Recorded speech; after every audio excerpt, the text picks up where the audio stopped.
Herkese selamlar kıymetli dostlar. Arda Güler'in Ferencvaros maçı performansı İspanyol basınında gündem olduğu Marca gazetesi Arda Güler'le ilgili bir yazı kaleme aldı ve manşetten verdi. Bir başka gazetede Arda Güler'in performansını Mourinho'nun planlarını bozduğunu söyledi. Bunları değerlendireceğiz. Hazırsanız başlayalım.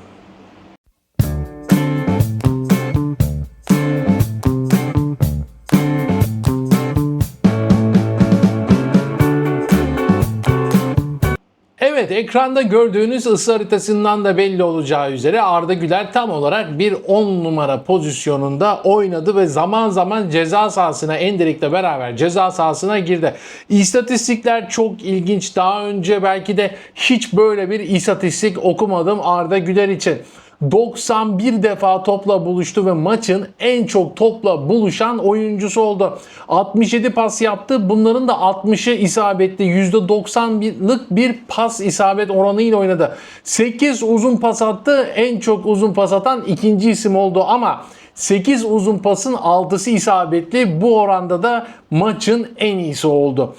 3 orta yaptı. 3'ü de isabetli. Bunda da maçın en çok orta yapıp isabet kaydeden ismi oldu. Burada da birinci sırada ve 4 kilit pasta yine maçın en çok kilit pas atan ismi oldu ve asist beklentisi. Bakın asist yapmamamasına rağmen 0.99'luk yani neredeyse bir asist beklentisiyle maçın en çok asist beklenen ismi oldu. 4 şut denemesi var. Maçın en çok şut çeken ismi oldu ve forvet oyuncularına rağmen en çok şutu Arda Güler çekti. 3 şut denemesinin biri de ceza sahası içerisinden, yani bu ceza sahası dışından 3 ceza sahası dışından en çok şut çeken ikinci isim ve bir şutu da ceza sahası içinden ve 0.23'lükte bir gol beklentisi var. Rakip ceza sahasında da 4 defa topla buluştu. Maçta rakip ceza sahasında en çok topla buluşan 3. isim oldu. 5 çalım denemesi var ve 5 çalımın da 3'ü başarılı. Bu noktada da maçın en iyi istatistiğini elde etti ve 4 faul aldı. Takımı adına en çok faul alan isim olurken aynı zamanda da maçta da en çok faul alan isim oldu. 13 ikili mücadeleye girdi Arda Güler. Bakın buraya özellikle dikkat çekiyorum. 13 ikili mücadelenin 10'unu kazandı ve maçın en çok ikili mücadeleye giren ismi olurken girdiği ikili mücadelelerde de en fazla ikili mücadele kazanan ismi de oldu. Defans oyuncularına rağmen 3'te top kapma var. Bu noktada da maçın en iyi ikinci istatistiğini elde etti. 6 sahipsiz top kazanma. Yani takımı adına 16, 19, 20 topu kazanmış toplamda Arda Güler. 6 sahipsiz top kazanmada da maçın en iyi ikinci istatistiği. Gerçekten sayana kadar 2,5 dakika geçti. Arda Güler'in Ferencvaros maçı performansını zaten bundan sonraki okuyacağım haberlerde neden bu kadar iyi bir performans ortaya koyduğunu da gösteriyor. Ferencvaros'u 2-1 mağlup etti Real Madrid. Arda Güler gol veya asist katkısı yapmasa da 2 golde de Real Madrid'in 2 golünde de en kilit rolü oynayan isim oldu. 11. dakikada şov yaptı. Onun not almışlar. Sağ kanatta topu alan milli futbolcu rakibinin çalınmadıktan sonra kalabalık arasına daldı. Daha sonra topu önce sola ardından hemen sağa çekti. Çok iyi bir pas attı sağ ayağıyla ceza sahası içine. Ama ne yazık ki Endrick değerlendiremedi. Şimdi öte yandan Bernardo Silva da şöyle bir şey demiş Arda ile ilgili. Bugün beni en çok etkileyen şey alanı ne kadar iyi anladığıyla etrafındaki oyuncuların işini kolaylaştırır, onunla oynamayı gerçekten sabırsızlıkla bekliyorum ama şöyle bir şey var. Mourinho eleştirdi Bernardo Silva'yı maçtan sonra. Yani bütün yaz yatmış, dinlenmiş, hiç kendine bakmamış, çok çalışması lazım. Performansını beğenmedi ki gerçekten Bernardo Silva'nın performansı da o kadar iyi değildi. Onu da aktarayım ekstradan. Şimdi Marca gazetesine geçiyoruz. Marca gazetesi Arda Güler'le ilgili bir yazı kalemi aldı. Okumadan önce de şu notumu düşmüşüm. Ben şunu da söyleyeyim. Arda Güler de uzun zamandır fark ettiğim bir şeyi yapmaya başladı. Ben onu eleştirdiğim noktalarda hep bunu söylüyordum. Topu verdiği zaman olduğu yerde kilitleniyordu. Yani kilitleniyor derken topla beraber hareket etmiyordu. İlk defa dünkü maçta Arda Güler pas attığı takım arkadaşına doğru hücum hareketine kalkıyor. Yani ona alan açıyor, derinlik sağlıyor ve bir duvar pası, bir verkaç alanına giriyor. Ki mesela Luka Modric bunu çok yapıyordu. Süratini kullanıyordu o noktada. Ben ilk defa dünkü maçta Arda'nın bunları çok defa denediğini gördüm. Hatta Siriya ile birkaç kere denedi. Arda Güler ceza sahasına giriş yaptı ama işte orada Siriya o pasları atamadı. Orada o pasları atabilecek bir futbolcu gerçekten Arda Güler'in daha fazla asist ve gol yapmasını sağlayabilir. Tabii ki Vinicius falan oyuna girdikten sonra bence oyun yine biraz tıkandı. Ama oraları artık Mourinho çözecek. Çünkü takım oyununda veya Vinicius'un kendi yetenekleriyle alakalı bir sıkıntı değil de o takım oyununa adapte olamıyorlar bir türlü. Marca gazetesine geçiyoruz. Şimdi demiş ki Madrid takımı Arda Güler'den vazgeçemez diyor Marca. Budapeşte'deki Real Madrid bir kez daha iki farklı yüzünü gösterdi.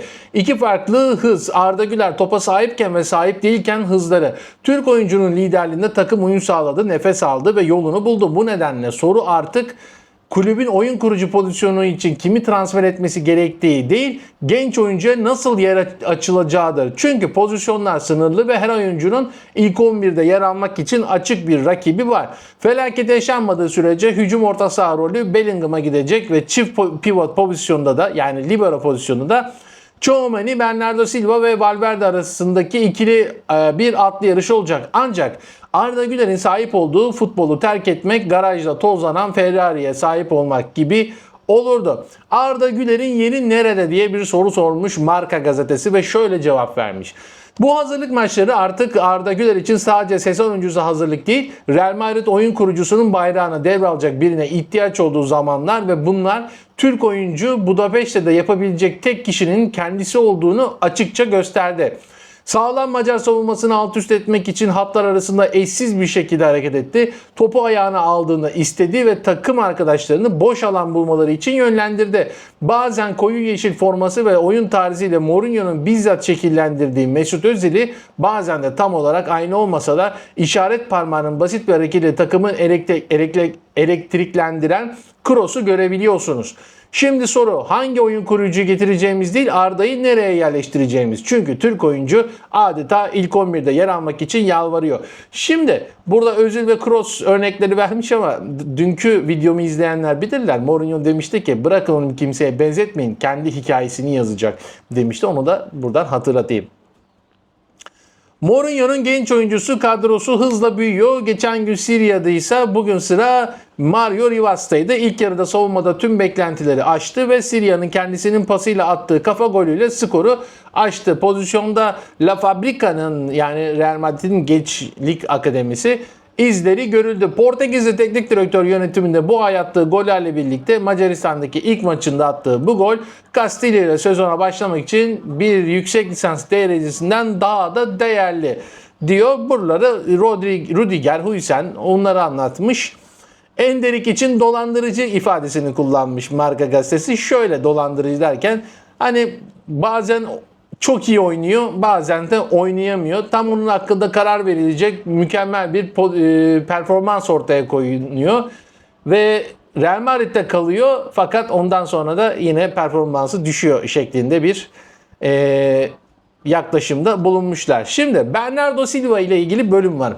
Orta saha için çözümlerden biri de Macaristan'da ortaya çıktı. Bernardo Silva 45. dakika oyuna girdi. Çünkü onu ilk 11'de başlatmak takımın geri kalanına çok düşmanca bir mesaj olarak görünecekti. Real Madrid'in tempoyu düşürdüğü ikinci yarıda oynadı. Ancak bu topu ayağına alır almaz ne yapacağını bilen birinin artık orta sahada olduğunu göstermesi için yeterliydi. Bu yorulmak bilmeyen çalışma temposuyla birleşince Arda Güler'in hücum orta saha rolündeki yaratıcılık yükünü hafifletti şeklinde. Tabii ki Mourinho maçtan sonra Bernardo'yu beğenmediğini, performansını beğenmediğini çok kibarca anlatmış. Mourinho'dan beklenmeyecek bir şekilde. Paris Saint-Germain'den teklif iddiaları var. Fişahes'te 115 milyon euroluk Arda Güler'e. Bununla ilgili detaylı bir bülten yarın hazırlayacağım. Onu da söyleyeyim. Çünkü çok yeni haber, bir de Fischer Hals olunca kaynak bir bakmak gerekiyor ne olduğuna. Goal.com İngiliz gazetesi, o da çok zor bir görev. Arda Güler Mourinho'yu zor durumda bıraktı diye bir başlık atmış ve şöyle devam etmişler. Türk Yıldız hesapları alt üst etti. Türk oyuncu Arda Güler hazırlık kampının en iyi hücum performansını sergilemesinin ardından Real Madrid'in öne çıkan oyuncularından biri olarak kendini kanıtlamaya devam ediyor. Real Madrid Fiorentina ile berabere kaldığı takımın iki farklı yüzünü ortaya koyduğu maçın ardından Macaristan temsilcisi Ferencvaros'u 2-1 yenerek sezon hazırlıklarını sakin ve kararlı adımlarla tamamladı. Arda Güler de bu maçlarda varlığını bir kez daha teyit etti. Real Madrid Macar takımına karşı attığı 2 golün hiçbirinde gol atmamış veya asist yapmamış olsa da Türk oyuncu her iki golünde önemli detaylarında yer aldı. Bu da Mourinho'nun kimi ilk 11'e alacağı noktasındaki planlarını değiştirdi şeklinde devam etmiş ve şöyle diyor. Arda Güler'in etkisi sadece pozisyon yaratmakta sınırlı kalmadı. Real Madrid'in hücumunu oyun kurucu pozisyonda harekete geçirmede de önemli bir rol oynadı. Mourinho hazırlık döneminde bu pozisyonda sergilediği olağanüstü performansların ardından bu pozisyonu ona özellikle ayırmış gibi görünüyor diye devam etmiş. Evet, bir de AS gazetesi var. AS gazetesi de bir analiz yayınlamış bu Arda Güler hakkında. Lig müsabakaları yarın başlasaydı Arda Güler'in mevcut seviyesi göz önüne alındığında ilk 11'de yer alma hakkı göz ardı etmek zor olur. Ancak Türk oyuncu Real Madrid'in yaz transfer döneminde kadrosuna kattığı takviyeler nedeniyle forma şansı bulmanın her zamankinden daha zor olacağının da farkında demişler ve böyle devam etmişler. Diomande ve Brahim Diaz'ı da kıyaslamışlar. İşte Rodrigo için yer kalmadı gibi görünüyor demişler vesaire vesaire. Bir de şunu söylemiş, Gol gazetesinin analizinde vardı bu.